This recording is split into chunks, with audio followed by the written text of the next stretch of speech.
নমস্কার বন্ধুরা, রিঙ্কুর হেসেলে স্বাগত। বন্ধুরা, আজ চলে এসেছি এক নতুন রেসিপি নিয়ে, ঢেঁড়সের নিম তেতো। তো চলুন বন্ধুরা, ঢেঁড়সের নিম তেতো রেসিপিটা দেখে নেওয়া যাক। ঢেঁড়সের নিম তেতো বানানোর জন্য আমি পরিমাণ মতো ঢেঁড়স নিয়েছি। আমি ঢেঁড়স ভালোভাবে পরিষ্কার করে ধুয়ে সাইজ মতো কেটে নেব।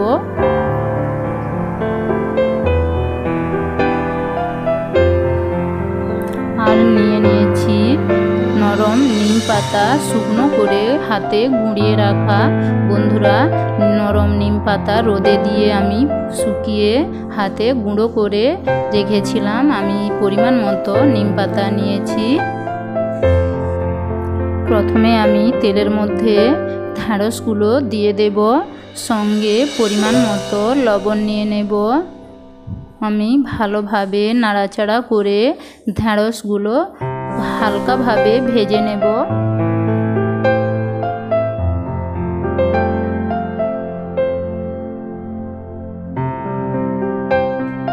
আমি 5 মিনিটের জন্য ঢেকে দেব। 5 মিনিট পর ঢাকা সরিয়ে নিয়েছি। ঢেঁড়সগুলো প্রায় আমার ভাজা হয়ে গিয়েছে।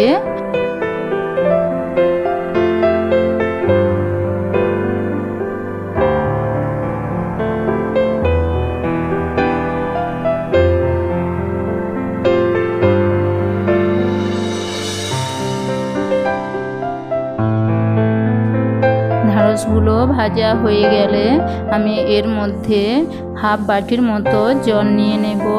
আমি আরও 2 থেকে 3 মিনিটের মতো ফুটিয়ে নেব। গ্যাসের আঁচটা আমি লো ফ্লেমে রেখেছি।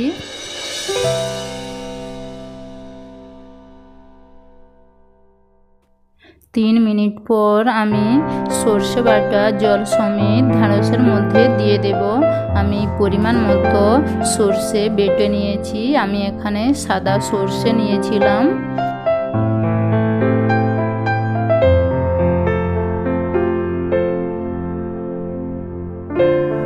হালকা নাড়াচাড়া করে আমি পরিমাণ মতো হলুদ দিয়ে আমি আবারও 1 মিনিটের মতো রান্না করে নেব।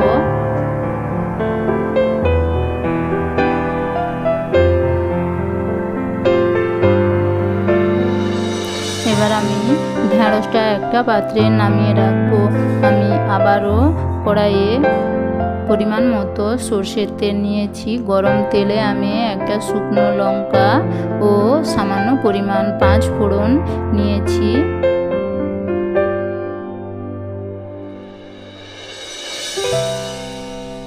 হালকা ভাজা হয়ে গেলে আমি এর মধ্যে শুকনো নিম পাতাগুলো দিয়ে আমি ভালোভাবে ভেজে নেব।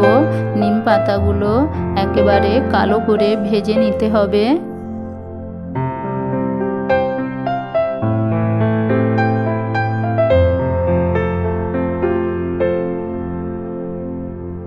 নিম পাতা আমি কালো করে ভেজে নিয়েছি। এবার আমি এর মধ্যে সেদ্ধ করে রাখা ঢেঁড়স আমি দিয়ে ভালোভাবে নাড়াচাড়া করে আমি আরও 3 থেকে 4 মিনিটের জন্য রান্না করে নেব। গ্যাসের আঁচটা অবশ্যই লো ফ্লেমে রাখবেন। বন্ধুরা, ঢেঁড়স বিভিন্নভাবে রান্না করা যায়। তো আজকে আমি আপনাদের জন্য এই ঢেঁড়সের নিম তেতো রেসিপিটা বানিয়েছি। বন্ধুরা, খেতে খুবই অপূর্ব লাগে। গরমে তেতো মানেই খাওয়াটা আমাদের খুবই ভালো হয়। ঢেঁড়সের নিম তেতো আমার হয়ে গিয়েছে। আমি একটা পাত্রে নিয়ে আপনাদের দেখাচ্ছি। বন্ধুরা, এই রেসিপিটা যদি আপনাদের ভালো লাগে তাহলে একটা লাইক ও সাবস্ক্রাইব করে দেবেন। বন্ধুরা দেখুন, দেখতে কত ভালো লেগেছে এবং বন্ধুরা খেতেও দুর্দান্ত। বাড়িতে এইভাবে অবশ্যই একবার হলেও ঢেঁড়সের নিম তেতো বানিয়ে খাবেন। দুপুরে লাঞ্চের সাথে জাস্ট জমে যাবে। বন্ধুরা, আজ তবে এতটাই। আবার দেখা হবে নতুন কোনো রেসিপি নিয়ে। ততক্ষণে আপনারা সবাই ভালো থাকুন, সুস্থ থাকুন এবং আমার সঙ্গে থাকুন।